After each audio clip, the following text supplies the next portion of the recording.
বিজয় শুক পুণ্যাত্মা ৰাইজৰ হৃদয়ৰ প্ৰবৃত্ত ভাবনাৰে আয়োজন কৰা বৈকুণ্ঠৰ কল্পতৰু মহাভাগবত হস্তভাগী তিনিদিনীয়া কাৰ্যসূৰী সূচীৰে পাঠ আৰু ব্যাখ্যাৰ শুভ আয়োজন কৰি আজি এই পবিত্ৰ গুৰুজনাৰ এভাগী দিব্য লীলা ভাওনাৰ প্ৰদৰ্শনৰ আজি পবিত্ৰ স্থানত সমবেত হোৱা ধৰ্মপ্ৰাণ পিতৃস্বৰূপ ভক্ত বৈষ্ণৱসকল, সত্তৰৰ পৰা অহা ভকতদ্বয়, আজি নামাচাৰ্যদেৱ আৰু এই উদযাপন সমিতিৰ সভাপতি সম্পাদকৰ প্ৰমুখ্যে সমূহ সেৱকবৃন্দ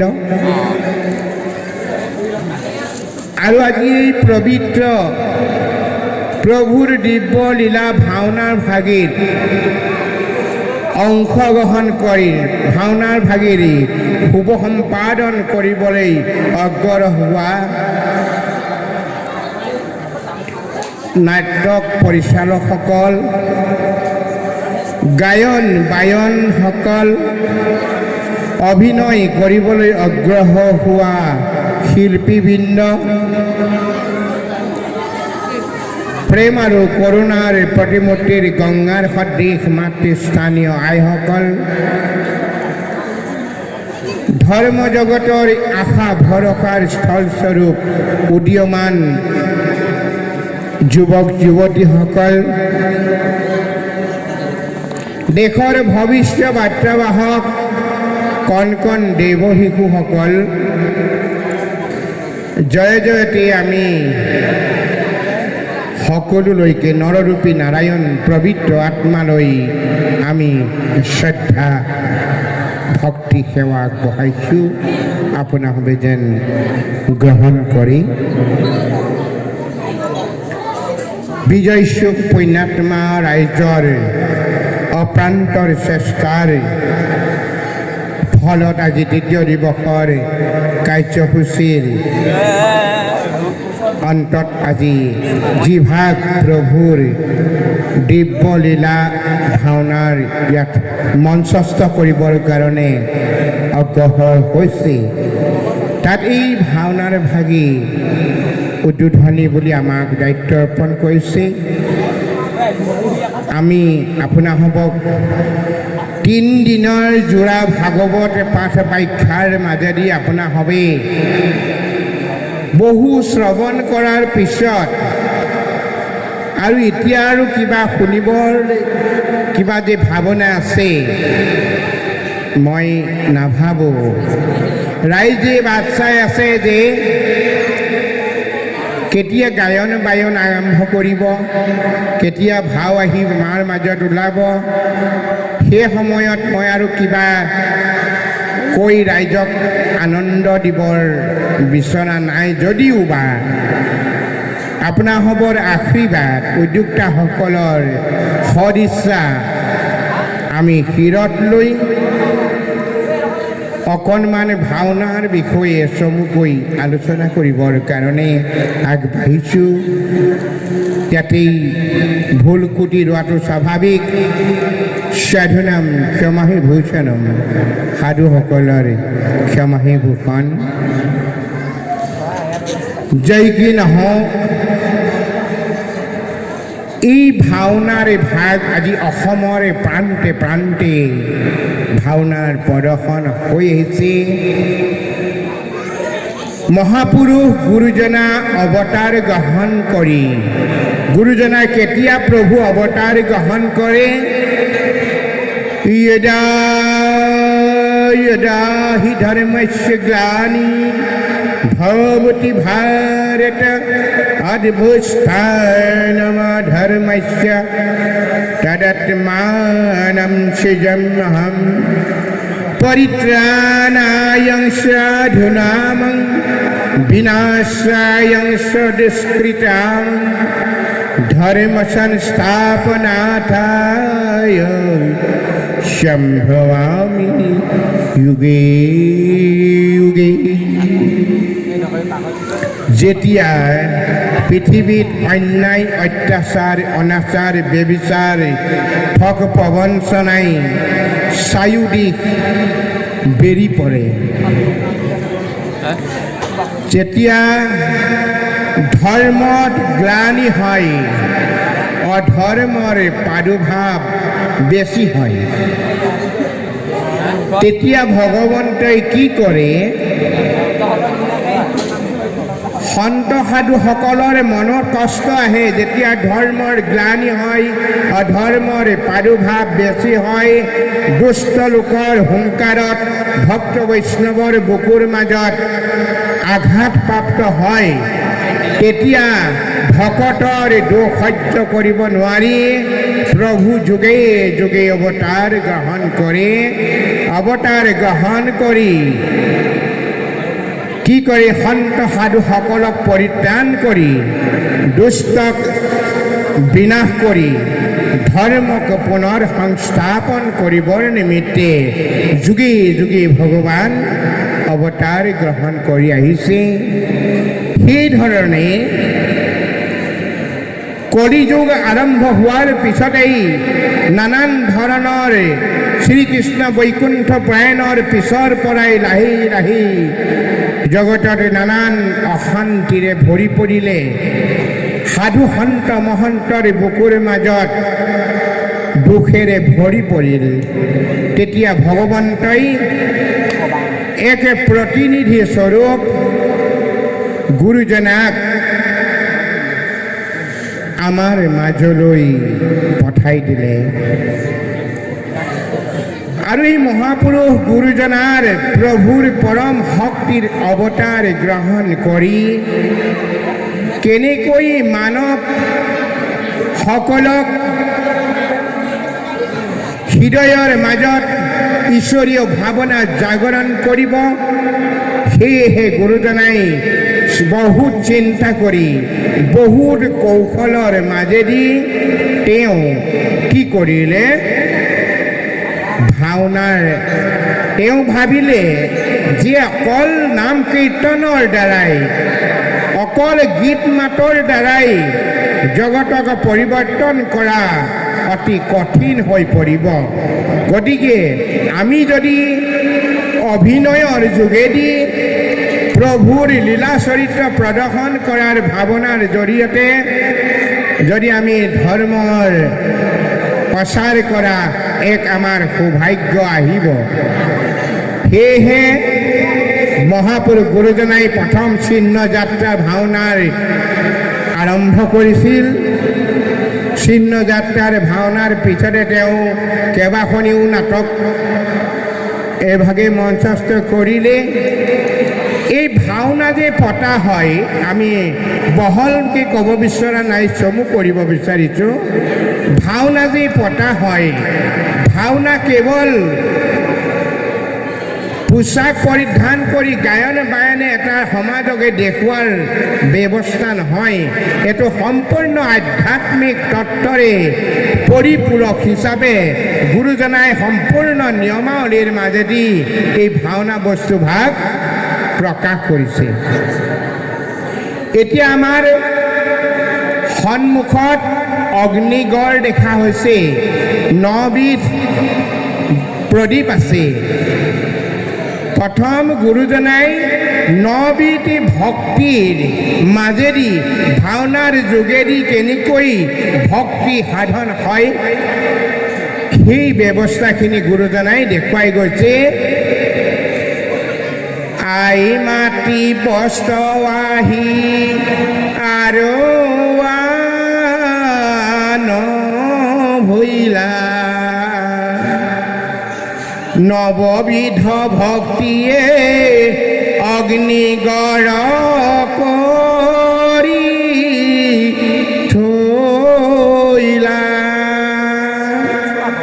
আমাৰ ভাৱৰীয়া নচুৱাবৰ কাৰণে এভাগী বস্ত্ৰ দুজনে দুফালে ধৰে। সিভাগৰ বস্তুৰ নাম আৰোৱান বুলি কৈছে।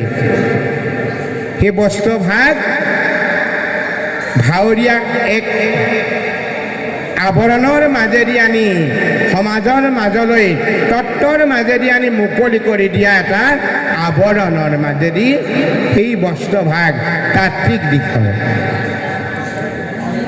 তাৰপিছতেই গায়ন বায়নসকলৰ হাতত দুটা বাঁহৰ চুঙাত ফটা কানিৰে সোফা মাৰি তেল ভৰাই আগত দুজনে গায়ন বায়নৰ আগত লৈ আহে। সেই দুজনৰ কি কোৱা হয়? মৰ্চা বুলি কোৱা হয়।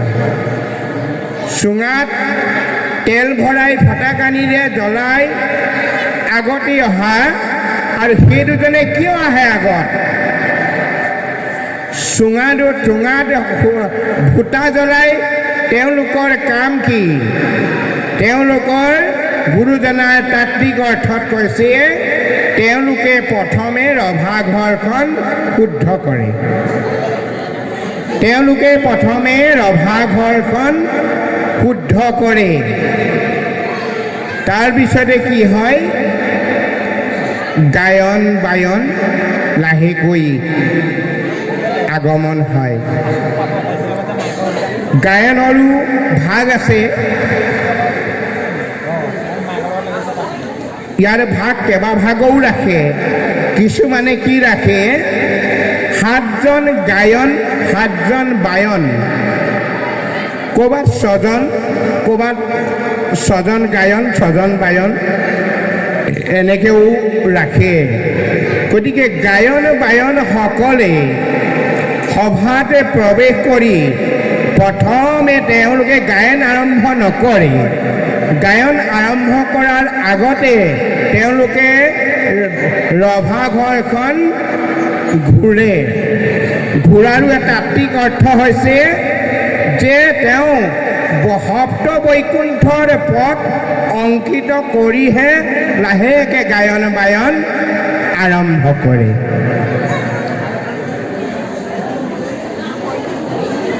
কোৱা হৈছে গায়ন বায়ন হবে সভা জয় কৰে, সূত্ৰধাৰী নৃত্য এলু কৰ প্ৰাণ হৰে। গায়ন বায়ন সভাৰ মাজলৈ অহাৰ লগে লগে বৈকুণ্ঠলৈ ৰূপান্তৰ হয়। গোটেই সভাখনি আনন্দময় হয় আৰু সভাখন পৰিপূৰক হয়, সম্পন্ন হৈ পৰে। তাৰপিছতে কি হয়? গায়ন বায়নৰ এনেকুৱা বহুত নিয়ম আছে। প্ৰথমে বায়নে 4 খোজ আগলৈ ভৰি দি লৈহে গায়ন বায়ন আৰম্ভ কৰে। এই 4 ভাগ বস্তু হৈছে ঢেই দাওঁ গুৰ গুৰ খিত 4 ভাগ শব্দ বায়নে মাৰে। এই 4 ভাগ বস্তুৱে হৈছে গুৰুদেউ নাম ভকত। তেনেধৰণে কি হয়? গায়ন বায়ন আহে। তাৰপিছতে কি কৰি সূত্ৰধাৰী নৃত্য আহে।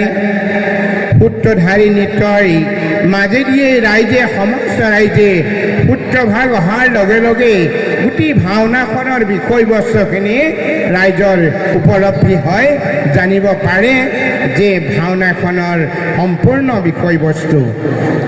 তাৰপিছতে লাহেকৈ কৃষ্ণৰ গীত গায়। গীতৰ ভিতৰত নান্দী ঘোষাই এক তাল ডাঙৰ বিশেষ তাল, সেই তালতে কৃষ্ণ নচোৱাৰ নিয়ম আছে। সেইধৰণে কি হয়? ভাওনাৰ মানে এনেধৰণৰ বহুতো তাত্ত্বিক দিশ আছে। ভাওনাৰ গুৰুজনে তেওঁৰ বৈষ্ণৱ ধৰ্মৰ প্ৰচাৰৰ প্ৰথম পদক্ষেপ ভাওনাৰ মাধ্যমেদি তেওঁ ধৰ্ম প্ৰচাৰৰ সুবিধা বা সৌভাগ্য লাভ কৰিব পাৰিছিল। গতিকে এই ভাওনাৰ সম্পূৰ্ণ তাত্ত্বিক ভক্তি মাৰ্গৰ বস্তু।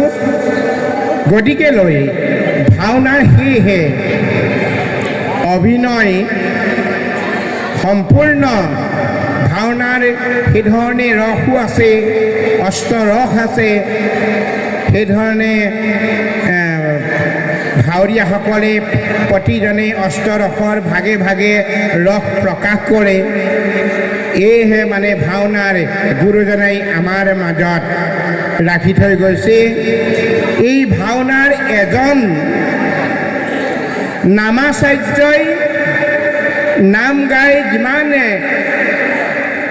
পুণ্য হয় বা এজন বৈষ্ণৱে প্ৰভুৰ লীলামালা শ্ৰৱণ কীৰ্তন কৰি যিমান ফলপ্ৰাপ্তি হয়, কিন্তু এজন যদি অভিনয় কৰে, অভিনয় কৰাত তাত বেছি তাত্ত্বিক দিশ, তাত বেছি প্ৰভুৰ শক্তি লাভ কৰিব পাৰে।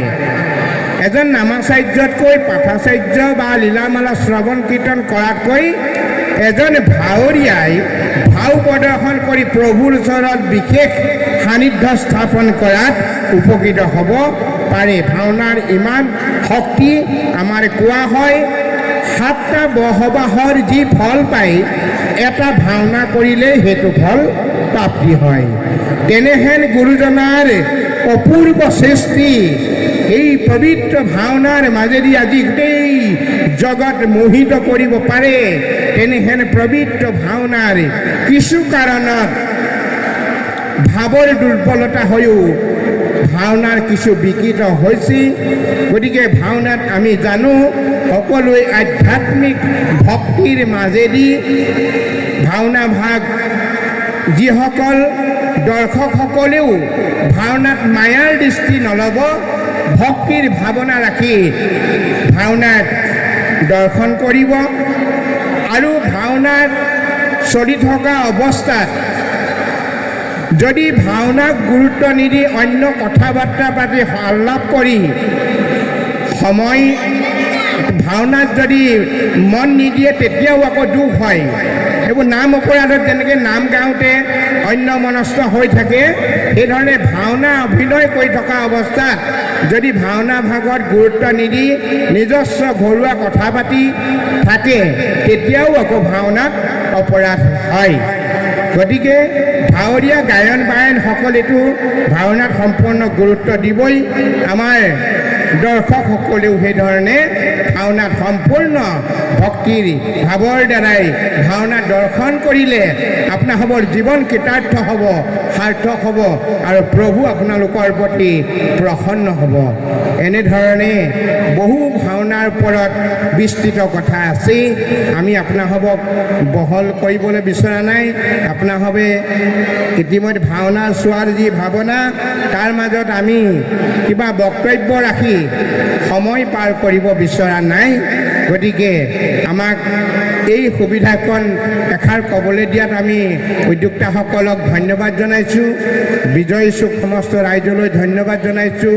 গায়ন বায়ন আদি সমস্ত ভাওনাৰ আজি অভিনয় কৰা সকলোলৈকে আমি ধন্যবাদ জ্ঞাপন কৰি আমি আজি এই পবিত্ৰ মৎস্য অৱতাৰ ভাওনা ভগৱন্তই মৎস্য অৱতাৰ গ্ৰহণ কৰিছিল। মৎস্য অৱতাৰ ভগৱন্তই কেইবাবাৰো গ্ৰহণ কৰিবলগীয়া হৈছিল। এবাৰ তেওঁ মৎস্য অৱতাৰ গ্ৰহণ কৰিছিল হয়গ্ৰীৱই বেদ লুকুৱাই থোৱাৰ কাৰণে, চুৰ কৰি নিয়াৰ কাৰণেও প্ৰভু অৱতাৰ ল'ব লগা হৈছিল। আৰু এবাৰ সত্যব্ৰত ৰাজাক প্ৰভুৱে মৎস্য অৱতাৰ দেখুৱাই তেওঁক ভক্তিৰ সম্পন্ন কৰিছিল, জগতত এক ভক্তিৰ বিৰল আদৰ্শ ৰাখিছিল। এইধৰণে মৎস্য অৱতাৰ প্ৰভুৰ এক পৰম শক্তি। এই পবিত্ৰ মৎস্য অৱতাৰ ভাওনা আপোনালোকক আগত আজি প্ৰদৰ্শন কৰিব। শ্ৰদ্ধাৰে দৰ্শক মণ্ডলীয়ে দৰ্শন কৰি ভাওনাৰ বিজয় চুকৰ ৰাইজৰ লগতে ভাওনা ভাগিকো কৃতাৰ্থ কৰিব বুলি আমি আশা ৰাখি আজি এই পবিত্ৰ ভাওনাখনি ভাওনা ভাগ শুভ উদ্বোধন কৰিলোঁ বুলি আমি ঘোষণা কৰিলোঁ।